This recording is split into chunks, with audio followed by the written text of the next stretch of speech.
High, সবাই কেমন আছেন? আজকের ভিডিওতে আসুন জেনে নিই কিভাবে সাধারণ টুল, ইনস্ট্রুমেন্ট এবং ইকুইপমেন্ট শনাক্ত করা যায়, সরঞ্জাম, যন্ত্র এবং সরঞ্জামের যত্ন এবং রক্ষণাবেক্ষণ। উদ্দেশ্য: এই ভিডিওর শেষে আপনি সক্ষম হবেন: প্রথম, সাধারণ কাজের কর্মশালার সরঞ্জাম শনাক্ত করুন। দ্বিতীয়, কর্মশালার সরঞ্জাম শনাক্ত করুন। তৃতীয়, নির্ভুল যন্ত্র শনাক্ত করুন। চতুর্থ, টুলস এবং সরঞ্জামের যত্ন এবং রক্ষণাবেক্ষণ। পদ্ধতি: টাস্ক 1, কর্মশালার সাধারণ সরঞ্জামগুলি শনাক্ত করুন। সিরিয়াল নাম্বার 1, নেম: বল পিন হাতুড়ি। ইউজেস: একটি বল পিন হাতুড়ি হল এক ধরনের হাতুড়ি যার বৈশিষ্ট্য গোলাকার, একদিকে বলের আকৃতির মাথা এবং অন্যদিকে একটি চ্যাপ্টা মুখ।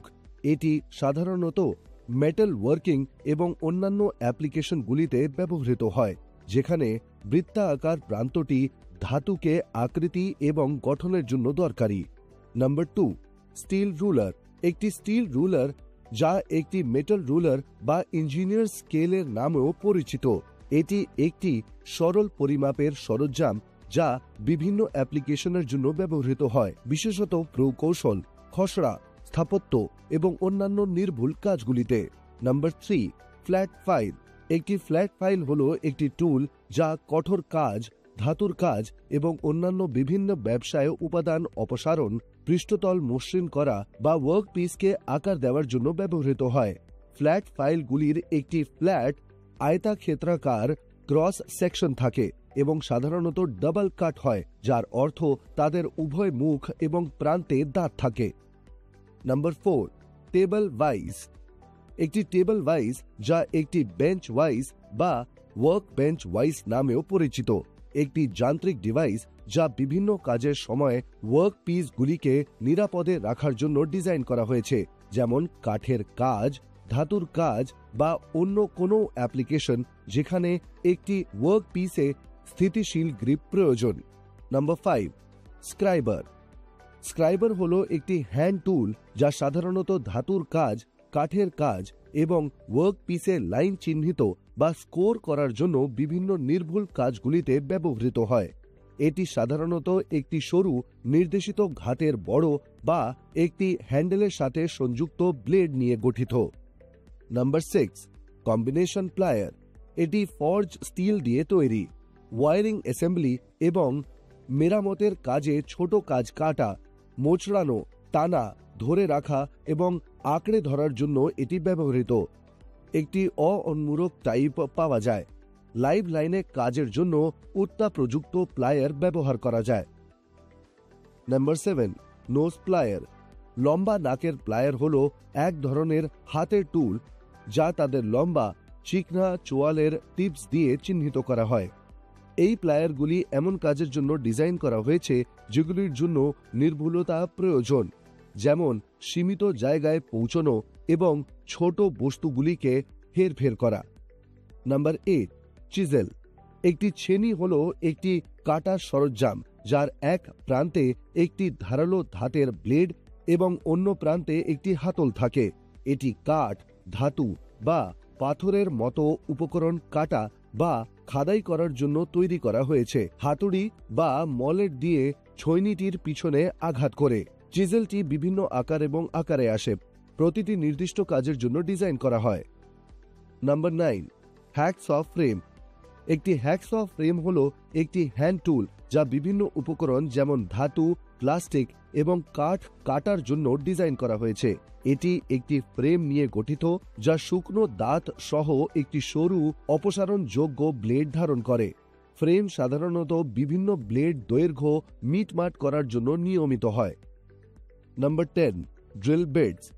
ড্রিল বিট হল কাটিং টুলস যা একটি ড্রিল দিয়ে বিভিন্ন উপকরণে গর্ত তৈরি করতে ব্যবহৃত হয়। এগুলি বিভিন্ন ধরনের এবং আকারে আসে, প্রতিটি নির্দিষ্ট অ্যাপ্লিকেশন এবং উপকরণের জন্য ডিজাইন করা হয়েছে। ড্রিল বিটগুলি সাধারণত উচ্চ গতির ইস্পাত HSS দিয়ে তৈরি করা হয়, বা আরও বিশেষায়িত অ্যাপ্লিকেশনের জন্য কার্বাইডের মতো উপকরণ। টাস্ক 2, ওয়ার্কশপ সরঞ্জাম শনাক্ত করুন। Serial number 1, name pillar drilling machine. Uses, এটি সংবেদনশীল বেঞ্চ ড্রিলিং মেশিনের একটি বৈদ্যুত সংস্করণ। এই ড্রিলিং মেশিনগুলি মেঝেতে মাউন্ট করা হয় এবং আরও শক্তিশালী বৈদ্যুতিক মোটর দ্বারা চালিত হয়। এগুলি ভারী দায়িত্বের কাজে ব্যবহৃত হয়। পিলার ড্রিলিং মেশিন বিভিন্ন আকারে পাওয়া যায়। Number 2, bench grinding machine. একটি বেঞ্চ গ্রাইন্ডিং মেশিন একটি বহুমুখী সরঞ্জাম যা একটি ওয়ার্ক বেঞ্চে মাউন্ট করা হয় এবং বিভিন্ন গ্রাইন্ডিং, তীক্ষ্ণ করা এবং পলিশিং কাজের জন্য ব্যবহৃত হয়। এটি এক বা দুটি ঘষিয়া তুলিয়া ফেলিতে সক্ষম চাকা, গ্রাউন্ডিং চাকা নিয়ে গঠিত, যা উপাদান অপসারণ বা ধারালো সরঞ্জামগুলি তীক্ষ্ণ করার জন্য উচ্চ গতিতে ঘোরে।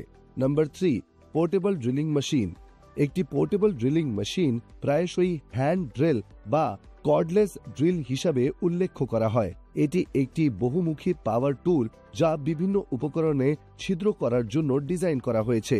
এটি বড়, স্থির ড্রিলিং মেশিনের একটি সুবিধাজনক এবং বহনযোগ্য বিকল্প। পোর্টেবল ড্রিলগুলি সাধারণত নির্মাণ, কাঠের কাজ, ধাতুর কাজ ইত্যাদিতে ব্যবহৃত হয়। Number 4, cutting machine. একটি কাটিং মেশিন একটি সাধারণ শব্দ যা অতিরিক্ত বা অবাঞ্ছিত অংশগুলি অপসারণ করে উপকরণগুলি কাটা, আকৃতি বা ছাঁটাই করার জন্য ডিজাইন করা বিভিন্ন ধরনের মেশিনকে বোঝায়। এই মেশিনগুলি বিস্তৃত শিল্প এবং অ্যাপ্লিকেশনগুলিতে ব্যবহৃত হয় এবং এগুলি বিভিন্ন আকারে আসে, প্রতিটি নির্দিষ্ট কাটিয়া কাজের জন্য উপযুক্ত। Number 5, air compressor. ফ্লাশিং প্রক্রিয়া চলাকালীন একটি এয়ার কম্প্রেসার সিস্টেমের উপাদানগুলির মাধ্যমে একটি ক্লিনিং এজেন্ট বা রেফ্রিজারেন্টকে ব্লো করতে ব্যবহার করা যেতে পারে, যাতে কোনো দূষিত পদার্থ বা দবঙ্গসাবশেষ সরিয়ে ফেলা যায়। নাম্বার 6, অক্সিজেন এবং অ্যাসেটাইলিন সিলিন্ডার্স। ঢালাই বা কাটিং অপারেশনের সময় টর্চ অপারেটর অক্সিজেন এবং অ্যাসেটাইলিনের প্রবাহের হার অ্যাডজাস্ট করে, যাতে হাতে থাকা নির্দিষ্ট কাজের জন্য কাঙ্ক্ষিত ফ্লেমের বৈশিষ্ট্যগুলি অর্জন করা যায়। নাম্বার 7, নাইট্রোজেন এবং CO2 সিলিন্ডার। লিক পরীক্ষার জন্য নাইট্রোজেন এবং CO2 সিলিন্ডার ব্যবহার করা রেফ্রিজারেশন এবং HVAC সহ বিভিন্ন শিল্পে একটি সাধারণ অভ্যাস। নাইট্রোজেন এবং CO2 উভয়ই লিক পরীক্ষার জন্য পছন্দ করা হয়, কারণ এগুলো অপ্রতিক্রিয়াশীল এবং অদাহনীয়, যা পরীক্ষা করা সিস্টেমের জ্বলন বা ক্ষতির ঝুঁকি হ্রাস করে। টাস্ক 3, নির্ভুল সরঞ্জাম শনাক্ত করুন। Serial number 1, name vernier calliper. Uses, একটি ভার্নিয়ার ক্যালিপার প্রায়শই কেবল একটি ক্যালিপার হিসেবে উল্লেখ করা হয়। এটি একটি নির্ভুলতা পরিমাপের যন্ত্র যা উচ্চ নির্ভুলতার সাথে বস্তুর মাত্রা পরিমাপ করতে ব্যবহৃত হয়। এটি একটি প্রধান স্কেল এবং একটি স্লাইডিং ভার্নিয়ার স্কেল নিয়ে গঠিত, যা ব্যবহারকারীদের দৈর্ঘ্য, প্রস্থ এবং বেধের সুনির্দিষ্ট পরিমাপ নিতে দেয়। ভার্নিয়ার ক্যালিপারগুলি সাধারণত বিভিন্ন শিল্প, পরীক্ষাগার এবং কর্মশালায় ব্যবহৃত হয়, যেখানে সঠিক পরিমাপ অপরিহার্য। Number 2, screw gauge. একটি স্ক্রু গেজ একটি মাইক্রোমিটার স্ক্রু গেজ নামেও পরিচিত, একটি নির্ভুলতা পরিমাপের যন্ত্র যা উচ্চ নির্ভুলতার সাথে ছোট মাত্রা পরিমাপের জন্য ব্যবহৃত হয়। এটি একটি ইউ আকৃতির ক্রমে একটি স্পিন্ডল, একটি অ্যানভিল এবং একটি থিম্বল নিয়ে গঠিত। স্ক্রু গেজগুলি সাধারণত উৎপাদন, প্রকৌশল এবং বৈজ্ঞানিক পরীক্ষাগারগুলিতে ব্যবহৃত হয়, যেখানে সুনির্দিষ্ট পরিমাপ গুরুত্বপূর্ণ। নাম্বার 3, উচ্চতা গেজ। একটি উচ্চতা পরিমাপক যা একটি উচ্চতা গেজ বা উচ্চতা পরিমাপের যন্ত্র হিসেবেও পরিচিত, একটি স্পষ্টতা পরিমাপের সরঞ্জাম যা একটি রেফারেন্স পৃষ্ঠ এবং একটি বস্তুর ওপরের পৃষ্ঠের মধ্যে উলম্ব দূরত্ব পরিমাপ করতে ব্যবহৃত হয়। এটি একটি উলম্ব কলম, একটি পরিমাপ স্কেল এবং একটি প্রোব বা পরিমাপের মাথা নিয়ে গঠিত। উচ্চতা পরিমাপকগুলি সাধারণত ওয়ার্কপিস এবং উপাদানগুলির সঠিক উচ্চতা পরিমাপের জন্য উৎপাদন, মেশিনিং এবং মেট্রোলজিতে ব্যবহৃত হয়। Number 4, adjustable ruler. একটি সামঞ্জস্যযোগ্য রুলার সাধারণত একটি রুলার বা পরিমাপের সরঞ্জামকে বোঝায় যা বিভিন্ন দৈর্ঘ্য বা আকার মিটমাট করার জন্য সংশোধন বা প্রসারিত করা যেতে পারে। বিভিন্ন ধরনের সামঞ্জস্যযোগ্য রুলার রয়েছে, প্রতিটি নির্দিষ্ট অ্যাপ্লিকেশনের জন্য ডিজাইন করা হয়েছে। Number 5, spirit level. একটি স্পিরিট লেভেল, যা একটি বুদবুদ স্তর বা সহজভাবে একটি স্তর হিসেবেও পরিচিত, এটি একটি যন্ত্র যা অনুভূমিক সমতলের সাথে সম্পর্কিত একটি পৃষ্ঠের বাঁক বা কাত পরিমাপের জন্য ব্যবহৃত হয়। এটি সাধারণত একটি তরল, সাধারণত অ্যালকোহল বা জল, এবং একটি বায়ু বুদবুদ যুক্ত এক বা একাধিক শিশি সহ একটি সোজা জন্মনীয় শরীর নিয়ে গঠিত। শিশির ভিতরের বুদবুদটি শিশির মধ্যে সর্বোচ্চ বিন্দুতে চলে যায়। এটি নির্দেশ করে যে পৃষ্ঠটি সমতল কিনা বা এটির ঢাল আছে কিনা। রিক্যাপ: এই ভিডিওতে আমরা কিভাবে তা আলোচনা করেছি। প্রথম, সাধারণ কর্মশালার সরঞ্জাম